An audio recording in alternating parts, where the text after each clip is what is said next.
67 కోట్ల మంది వానరులు మహావీరులైనటువంటి వారు రామలక్ష్మణులతో కలిపి పడిపోయారు.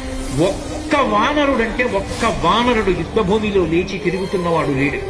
ఇంద్రజిత్ శక్తి తెలుసు కాబట్టి విభీషణుడు వెళ్ళిపోయాడు, దొరకలేదు. స్వామి హనుమ ఏ అస్త్రము చేత బంధింపబడదు కాబట్టి హనుమ ఒక్కరే ఉన్నాడు. అందరిలో పెద్దవాడు, బ్రహ్మ యొక్క అంశలో వచ్చినవాడు జాంబవంతుడు నేల మీద పడిపోయి ఉన్నాడు.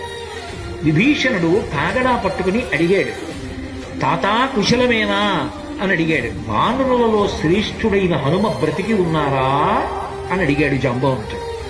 విభీషణుడు అన్నాడు, తాత నువ్వు అడగవలసినది రామలక్ష్మణులు కుశలముగా ఉన్నారా అని అడగాలి. హనుమ కుశలముగా ఉన్నారా అని అడిగారేం తాత అని అడిగారు. మొత్తం వానరులు రామలక్ష్మణులతో కలిసి పడిపోయినా కూడా నష్టం లేదు.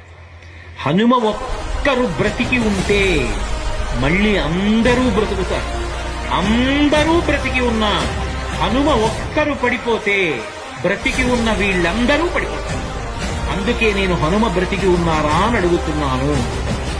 వంగి జాంబవంతుడి పాదములు పట్టుకుని తాతా హనుమ నీ కుశలం అడుగుతున్నాడు, నమస్కరించుతున్నాడు అన్నాడు.